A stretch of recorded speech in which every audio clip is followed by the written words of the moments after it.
Bonjour, donc dans cette vidéo, on va répondre à un certain nombre de questions qui sont des questions que vous avez posées en fait sur WhatsApp et dans les sessions live. Donc c'est un résumé.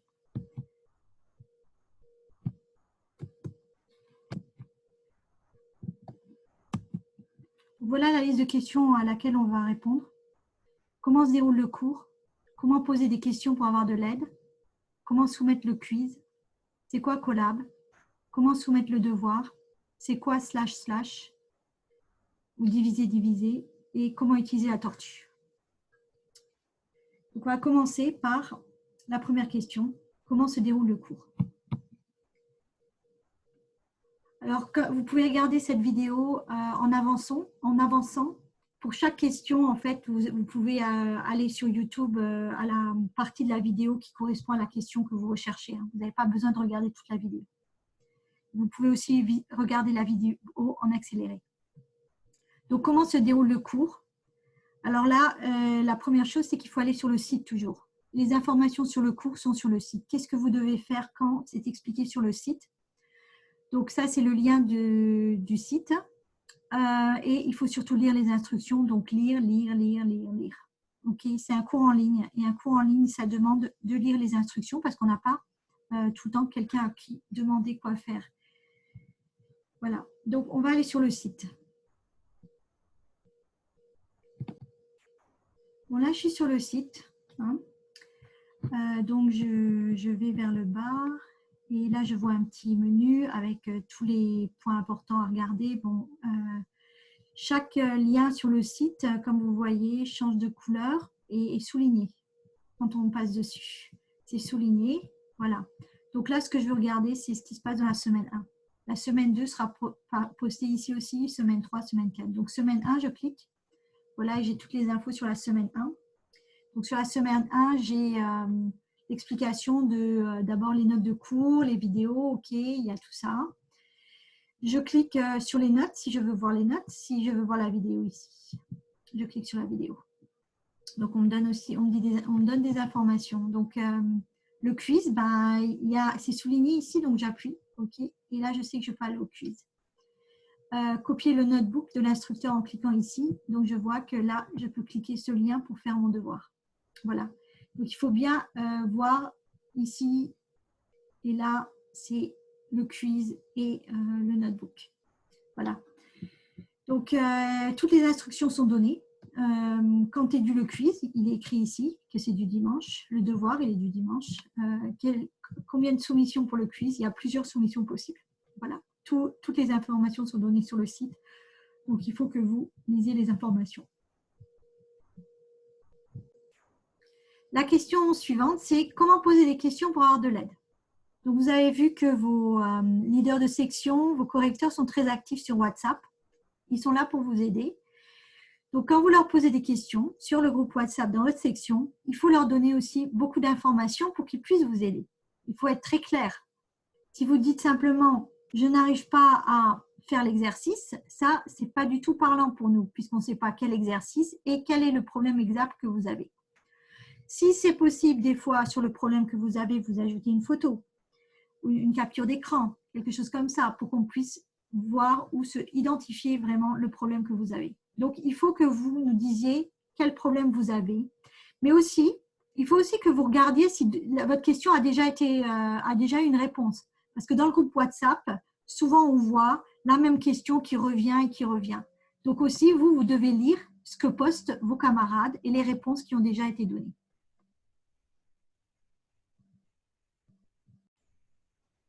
Donc, on passe à la question suivante. Comment soumettre le quiz? Donc, on va aller sur le quiz.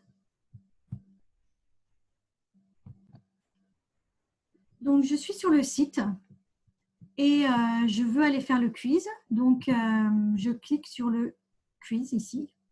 Voilà. Et là, le quiz s'ouvre. Alors, je suis loguée. Et je vais écrire mon adresse email.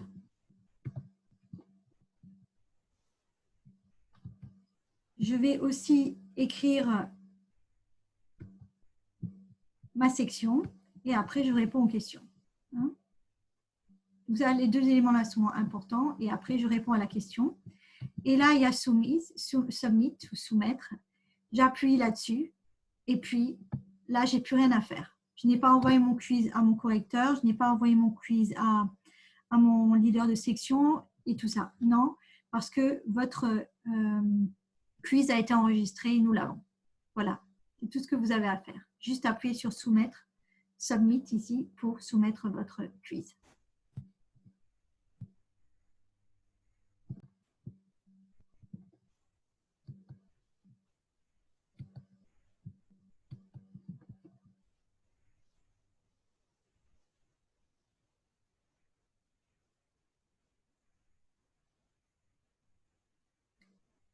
Donc, je suis sur le site là. Et puis, sur le site, ce que je veux faire, c'est que je veux maintenant faire le devoir de notebook. Donc là, ce qui est écrit, c'est que copier le notebook de l'instructeur en cliquant ici, nommez-le et partagez-le. Et vous partagez en fait à la fin, quoi. Donc, je clique ici. Voilà. Et là, j'ai le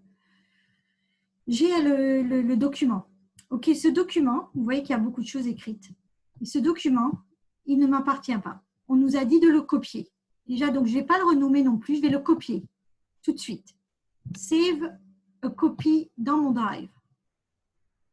Donc, automatiquement, et maintenant, je ferme l'autre onglet et je suis sur la copie. Maintenant, c'est la copie que je peux changer et c'est là que j'écris ma section. Par exemple, section 10 et puis je marque.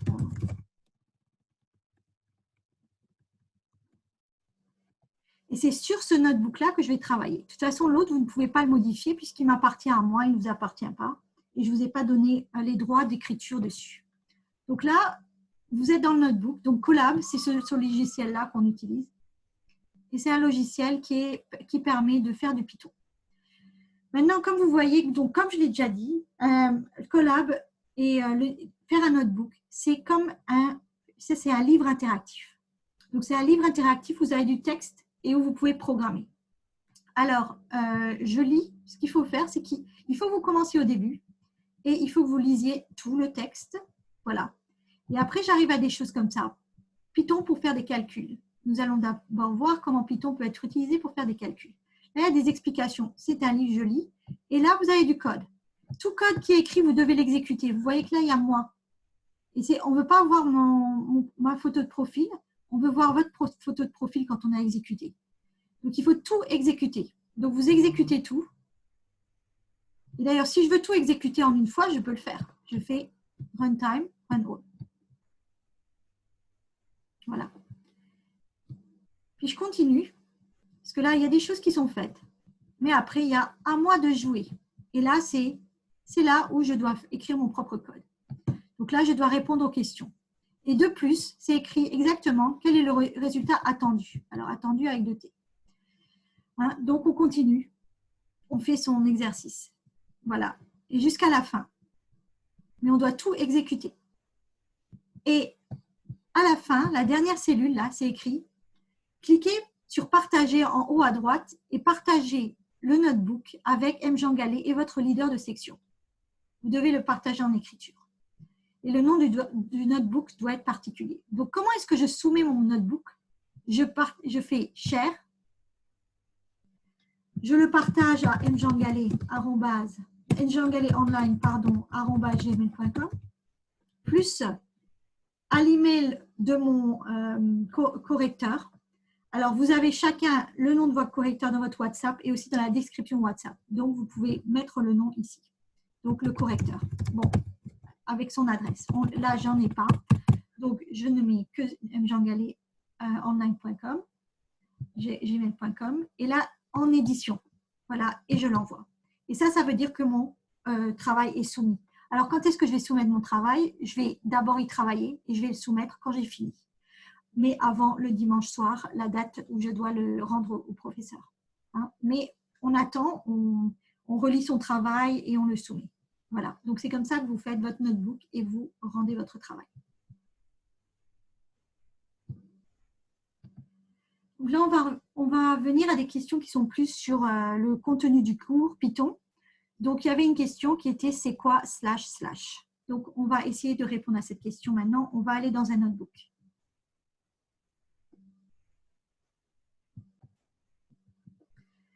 Donc, on peut créer un nouveau notebook. On fait fichier New Notebook. Donc, c'est ce que je viens de faire là. Et donc, j'ai un nouveau notebook et je l'appelle test. Et c'est là que je vais répondre à la question. La question, c'était qu'est-ce que c'est //, donc ou diviser. Donc, si j'écris 5 divisé par 2, qu'est-ce que c'est? C'est le résultat de la division de 5 par 2, mais de la division entière. Donc, là, on va obtenir 2, parce que 5, c'est égal à 2 fois 2 plus 1.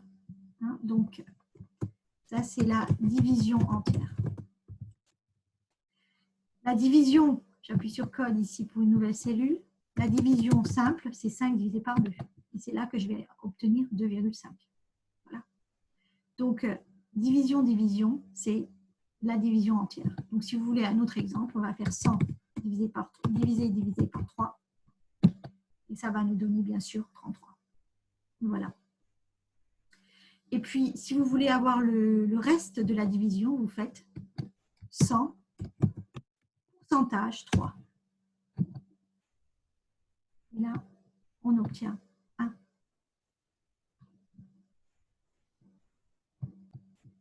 La question à laquelle on va répondre maintenant, c'est comment utiliser la tortue. On va faire un petit exercice. Et pour répondre aussi, parce que certains avaient des problèmes avec les angles, donc on va regarder pourquoi et comment ça marche en fait. Donc pour répondre à la question sur la tortue, je vais aller dans le notebook du devoir. Parce que le notebook du devoir, il vous dit un certain nombre de choses. Donc, avant de pouvoir utiliser la tortue, il y a 3 lignes de code à écrire. Okay.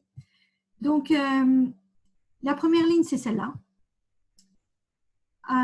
Point d'exclamation pip3 install collab_turtle.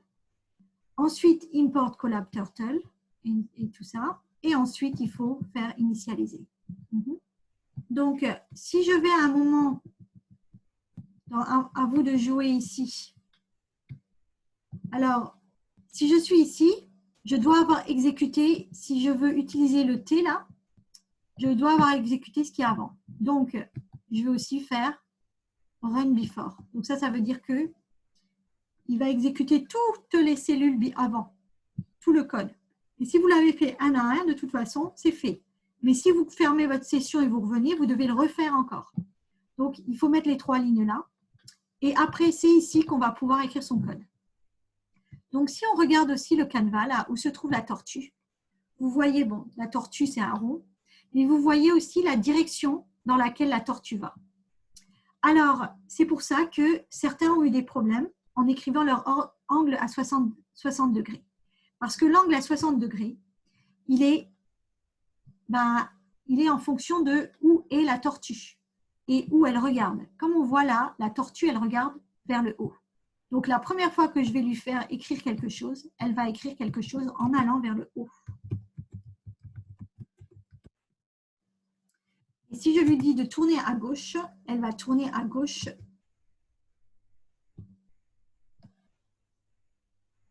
Ou je vais la mettre aller à gauche de 90 degrés.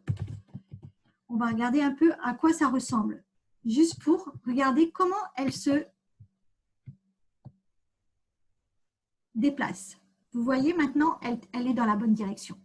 Maintenant, elle va à gauche car elle a changé de direction. Donc, vous, quand vous faites votre exercice, vous devez faire vraiment attention à ça.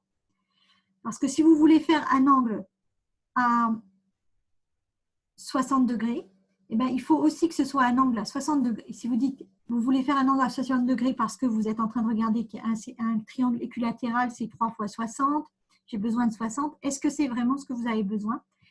Il faut regarder par rapport à dans quelle direction regarde la tortue.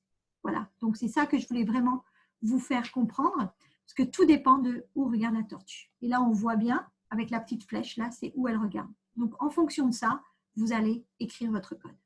Voilà. Donc, juste pour revenir encore, chaque fois que vous écrivez du code, vous devez être sûr d'avoir les 3 commandes. Pip, import et ensuite initialize. Et vous pouvez même les mettre dans la même cellule d'ailleurs. Tout ça dépend de vous. Donc, pour vous montrer ça, je vais aller dans un autre notebook.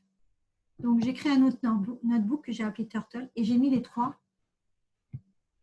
lignes de code pour initialiser la tortue, le install, l'import et maintenant initialiser. Donc, si j'exécute ça, je les ai mis tous les 3 dans une même cellule et c'est là que je peux les exécuter. Voilà. Donc, ça, c'était pour répondre à la question sur comment est-ce que je fais pour pouvoir manipuler la tortue.